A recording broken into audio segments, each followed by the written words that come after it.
What if I told you that addiction isn't about a lack of willpower? Seriously, what if it's not some kind of moral failure, but it's actually a biological process, your brain's ancient survival system getting totally hijacked?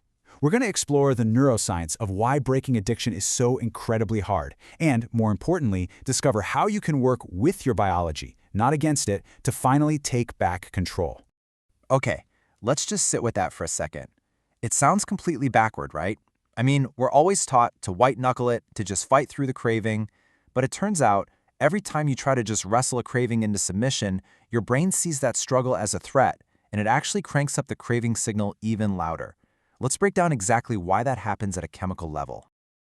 At its core, your brain is a survival machine. That's its #1 job. It's programmed to make you repeat actions that it tags as essential for staying alive. You're hungry, you find food. You're thirsty, you find water. But here's the problem. When a substance or a behavior, and that could be anything from scrolling on your phone to having a drink, relieves stress, the brain, well, it can't tell the difference. It mistakenly slaps a big, high-priority survival label on it. This is essential. Repeat this at all costs. And boom, that's the hijacked. All right, so let's get into the nitty-gritty. Let's look at the actual brain chemicals that create this incredibly powerful hijacked survival loop. Because this isn't just an idea, It's a real chemical process that transforms a simple "I want" into a desperate biological "I need." Okay, this is probably one of the biggest misconceptions out there. We always hear that dopamine is the pleasure chemical, but that's not really its job. Think of dopamine as the motivation signal. It's the chemical that flags something as important for survival, telling your brain, hey, pay attention to this, do it again. The initial pleasure might come from other chemicals, but it's dopamine that locks in that habit loop and makes you want to chase it. So as that addiction cycle gets stronger and stronger, your glutamate levels can start to spike. And when that happens, a craving stops being just a thought in your head, and it becomes this intense, powerful, physical sensation. I'm talking about tightness in your chest, feeling restless, that antsy, agitated feeling. It's an overwhelming pressure that feels like your body is literally screaming at you to do something about it. And this is where simply fighting the urge completely backfires. When you try to resist that intense, glutamate-fueled craving, your brain's fight-or-flight system kicks into overdrive. Cortisol, your main stress hormone, just floods your system. That spike in anxiety literally makes resisting feel like a life-or-death struggle. Your brain is basically throwing you into a state of panic, screaming that you need this thing to survive. So you can see this powerful shift that happens over time. At first, yeah, you're chasing a feeling of pleasure, that initial rush. But as this whole chemical cycle really takes hold, the game completely changes. You're no longer chasing the high. You're trapped. You're just desperately trying to escape the physical and emotional pain of the low. You're seeking relief, not pleasure. And that's the trap. So, now that we kind of get the biology behind this whole thing, let's get practical. What can you actually do in the moment a craving hits? I mean, what's the game plan when that glutamate and cortisol storm is just raging inside you? Well, there's a simple 4-step technique that can help you ride out that chemical wave. And believe it or not, it can often make a craving just dissolve in less than a minute. I know, it sounds almost too simple to work, but it's grounded in the really powerful neuroscience of observation. Okay, here's how it works. Instead of fighting the sensation, you become a scientist, and you just observe it. First, you rate its intensity on a scale of 1 to 10. Then, you locate it. Where is it in your body? Is it in your chest, your stomach? Then, you describe it without any judgment. Is it a pulling sensation, a tightness, a heat? And finally, you rate it again. By making the feeling really concrete, you separate yourself from it. You're not fighting the wave, you're learning how to surf it until it passes. Now that 60-second reset is an incredibly powerful tool for managing cravings in the moment. It's like an emergency brake. But it's a coping tool, not a cure.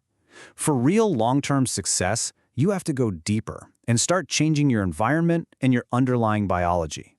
Your brain is constantly scanning your environment for triggers.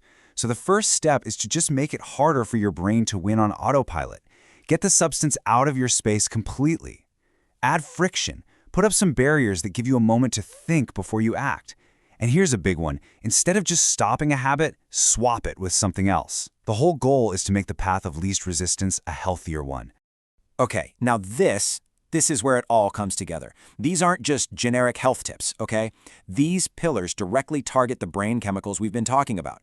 Exercise literally burns off that restless, antsy energy from glutamate and cortisol.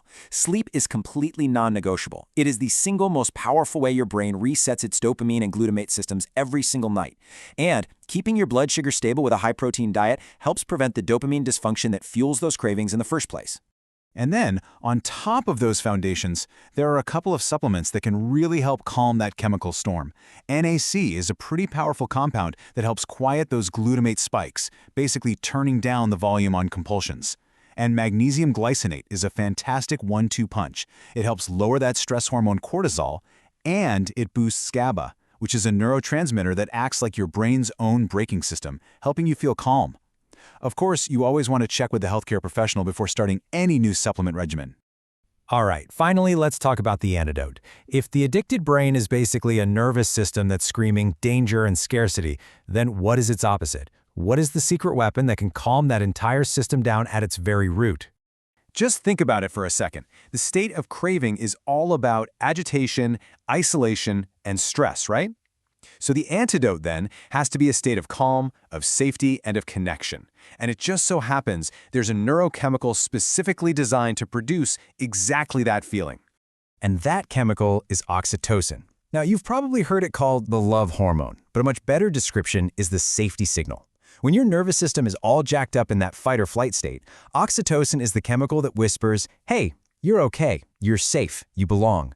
It directly counters the anxiety and fear that drive all that compulsive behavior. And the best part is, you can actively generate it yourself.